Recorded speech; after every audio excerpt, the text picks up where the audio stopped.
ಆತ್ಮೀಯ H16 news ವೀಕ್ಷಕರೇ, ನಾನು ನಿಮ್ಮವ MI ಅಥವಾ ಮಲ್ಲಪ್ಪ ಜೋತಾವರ್. ಆದ್ಮೇಲೆ ಕೃಷ್ಣಾ ನದಿ ನೀರು ಎಷ್ಟು ಹೊರಗೆ ಹೋಗ್ಯದಪ್ಪ ನಮ್ಮಿಂದ ಲೆಕ್ಕಿಲ್ಲದಷ್ಟು.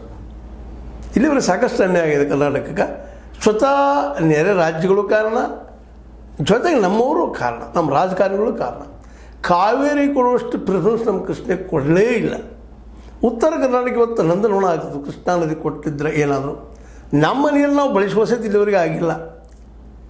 ಬಚಾವತ್ ಆಯೋಗ ಆಗಿರ್ಬೋದು, ಅದರ ನಂತರ ಬ್ರಜೇಶ್ ಕುಮಾರ್ ಅವರ ಆಯೋಗ ಆಗಿರ್ಬೋದು, ನಮ್ಗೆ ಸಾಕಷ್ಟು ಹೆಲ್ಪ್ ಮಾಡಿದೆ ಅನ್ನೋಕ್ಕಿಂತಲೂ ನಾವು ನಮ್ಮ ನೀರು ಬಳಸ್ಕೊಳ್ಳೋದು ಸೋತಿದ್ದರಿಂದಾಗಿ ನಮ್ಮ ಎಕ್ಸಸ್ ನೀರನ್ನು ಮುಂದಿನ ರಾಜ್ಯಗಳು ಹರಿದು ಹೋಗಿದ್ದು ನಾವು ನೋಡ್ತಾ ಇದ್ದೀವಿ. ಈಗಲೂ ಸಹಿತ ಅಂಥ ಅನ್ಯಾಯ ಆಗ್ತಾಯಿದೆ ನಮಗೆ.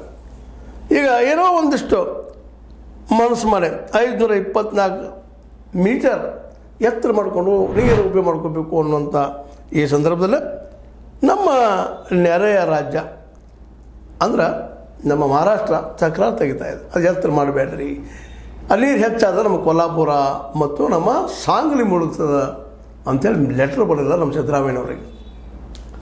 ಸಿದ್ದರಾಮಯ್ಯನವರು ಇದಕ್ಕೆ ಉತ್ತರ ಕೊಡು ತಯಾರು ಮಾಡಿದ್ದಾರೆ, ಕಳಿಸಿದ್ದಾರೆ, ಪತ್ರ ಬರೆದ.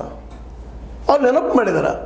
RS ಬಚಾವತ್ ನ್ಯಾಯಮೂರ್ತಿಯವರು ಮಾಡಿದ್ದಾಗಿರ್ಬೋದು, ಮೊದಲನೇ ಕೃಷ್ಣ ವಾಟರ್ ಡಿಸ್ಪ್ಯೂಟ್ ಟ್ರಿಬ್ಯುನಲ್ದಾಗ ನಿರ್ಧಾರ ಕೊಟ್ಟಿದ್ದಾಗಿರ್ಬೋದು, ಎರಡನೇದ್ದು ಬ್ರಜೇಶ್ ಕುಮಾರ್ ಅವರು ಕೊಟ್ಟಿದ್ದಾಗಿರ್ಬೋದು. ಇವರೆಲ್ಲರೂ ನಮಗೆ ನೀರನ್ನು ಹಂಚಿದ್ರು.